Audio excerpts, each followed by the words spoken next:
دوستو اگر ہماری ویڈیو اچھی لگے تو سبسکرائب ضرور. باللہ من الشیطان الرجیم. بسم اللہ الرحمن الرحیم. الحمد للہ رب العالمین. الصلاة والسلام علی اشرف الانبیاء والمرسلین. اما بعد فقد قال اللہ تبارک و تعالی فی القرآن المجید والفرقان الحمید وقولہ الحق. بسم اللہ الرحمن الرحیم. ھذا یوم ینفع الصادقین صدقہم. السلام علیکم سامعین کرام. آج کی اس ویڈیو میں بالاخص میدان حج کا بیان ہے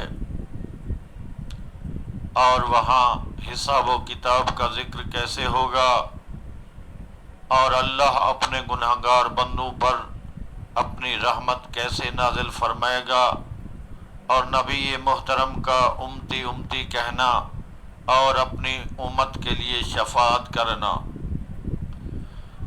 معتبر روایات میں ہے، حضرت امام جعفر صادق سے منقول ہے کہ جب خداوند تعالی حساب کی کتاب کے لیے تمام مخلوق کو جمع کرے گا، حضرت نوح پیغمبر سے پوچھے گا ہماری رسالت کا کام تو نے انجام دیا؟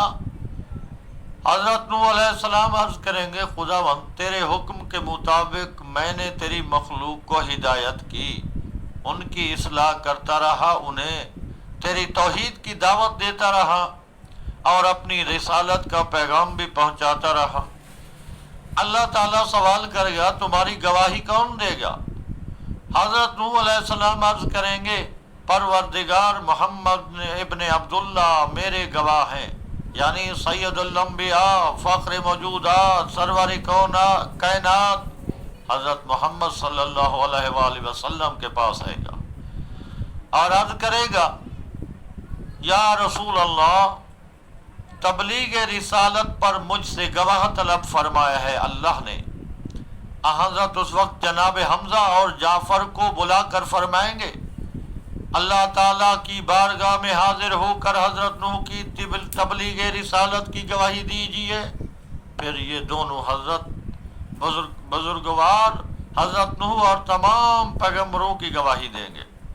راوی کہتا ہے میں نے عرض کیا یا امام حضرت نے حضرت علی کی گواہی میں کیوں نہ بھیجا؟ آپ نے فرمایا حضرت علی علیہ السلام کی بزرگی اور عزت کے سبب.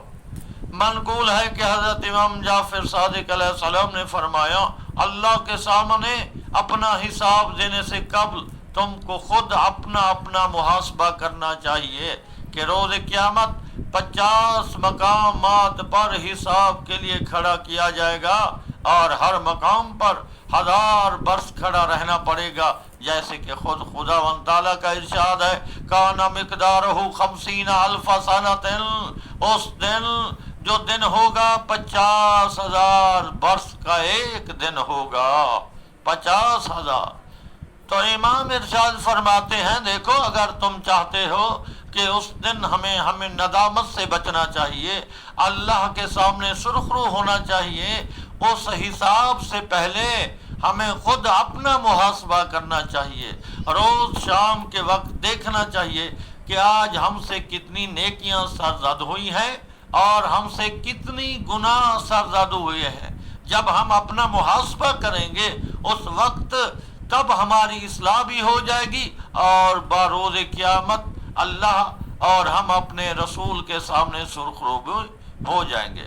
لہذا اس لیے ایک اور مقام پر حضرت نے فرمایا جبرائیل نے مجھ سے فرمایا کہ روز قیامت اللہ کی مخلوق کو حساب کتاب کے لیے بلایا جائے گا تو جہنم کو بھی بلایا جائے گا.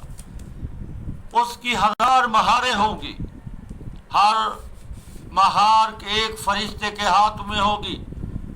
وقت جہنم فریاد کر کے غصے سے کافر اور گناہگاروں پر حملہ کرے گی تو ایسی سخت آواز پیدا ہوگی صراط سے لائے جائے گا، جس کو ہم کہتے ہیں صراط یعنی راستہ، جس کا راستہ تلوار سے زیادہ تیز اور بال سے زیادہ باریک ہوگا۔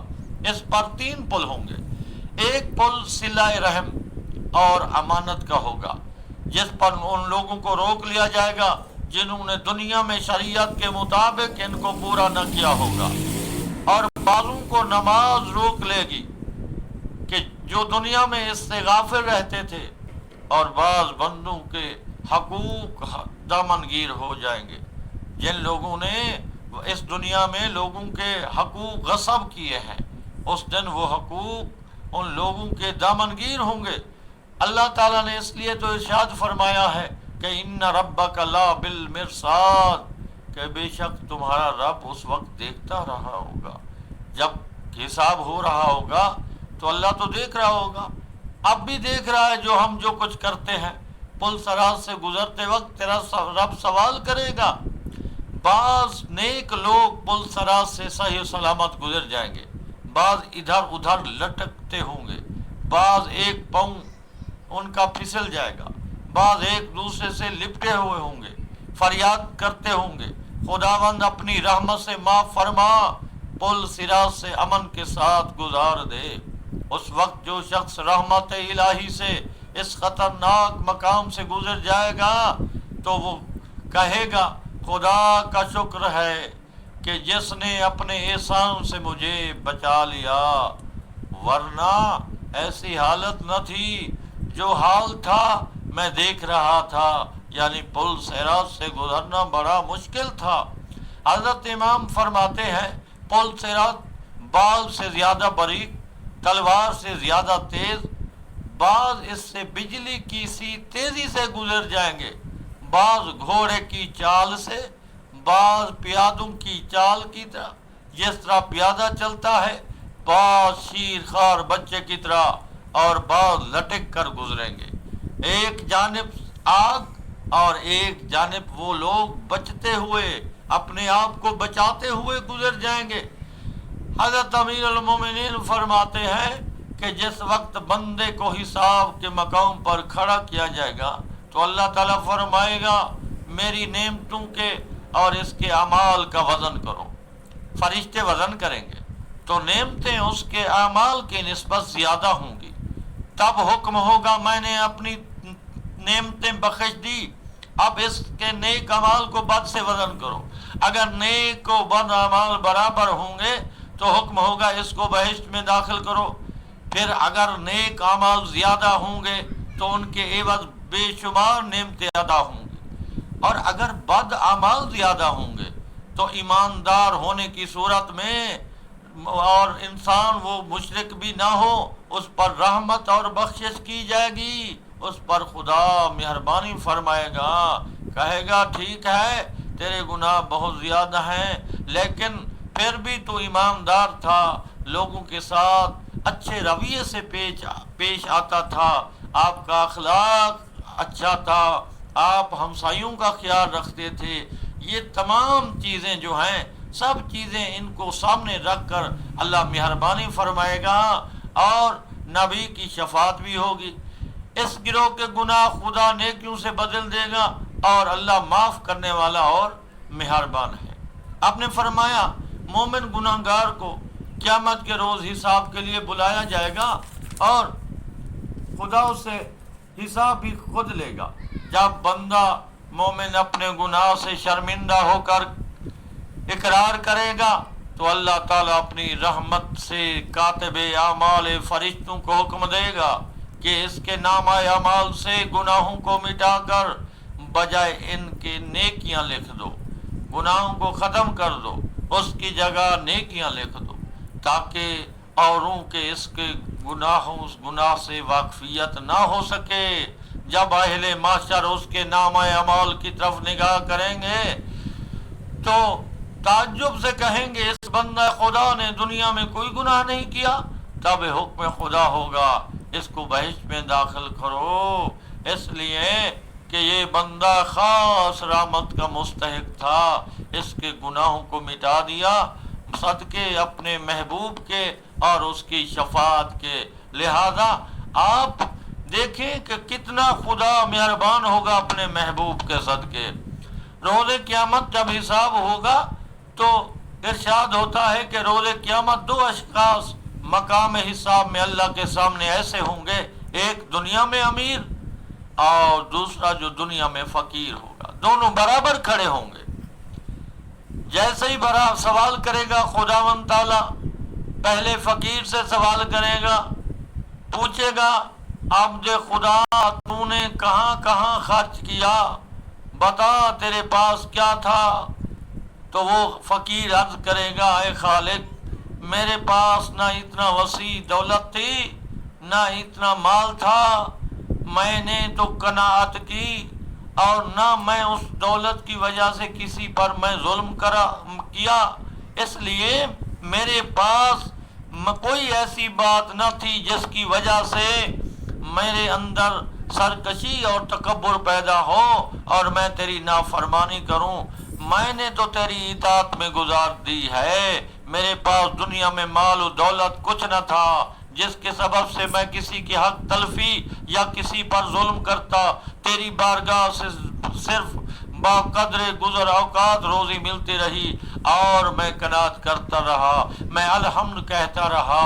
اسی طرح اللہ تعالیٰ فرمائے گا ہمارا بندہ سچ کہتا ہے، اس کو بہشت میں لے جاؤ، اور اس دولت مند کو اس کچھ عرصے کے لیے بلکہ بہت لمبے عرصے کے لیے، اتنا عرصے تک کہ حساب کتاب کے لیے معاشر میں کھڑا کیا جائے گا کہ اس کے پسینے سے 40 شتر سیراب ہو سکے، یعنی شتر کہتے ہیں اونٹ کو۔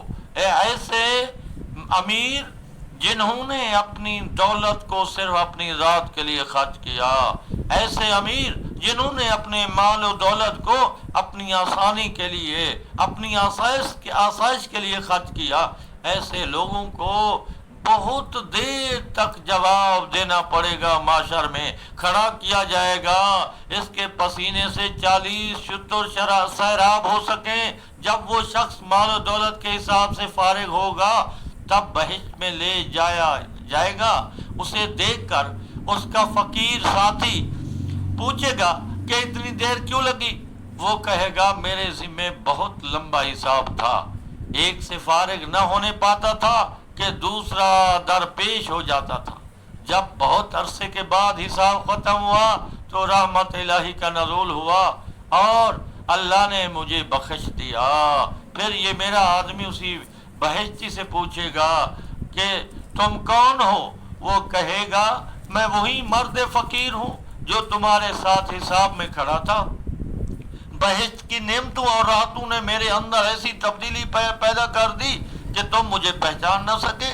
دیکھو ان دونوں کا حساب کہ ایک دولت مند باروز معاشر اور ایک فقیر کا حساب بہت تھوڑا، اتنا وقت میں بہت سوال کرے گا، اور وہ آدمی جس کے پاس صرف گزارے کے لیے گزر اوقات اسی کا ہوتا ہے، زیادہ مال دولت نہیں ہے، اس کا جلدی حساب ہوگا۔ وہ کہے گا نہ اتنا مال و دولت تھی اور نہ میں نے اسے بے جا خرچ کیا، ضرورت کی جو تو عطا کرتا تھا خالق کائنات، میں اسی پر یقین رکھتا تھا، توکل رکھتا تھا اور میں نے گزارا کیا۔ اور امیر کو بہت دیر تک معاشر میں جواب دینا ہوگا کہ پوچھے گا، سوال کرے گا کہ کیا تو نے میرے حکم کے مطابق اپنی دولت کو خرچ کیا تھا؟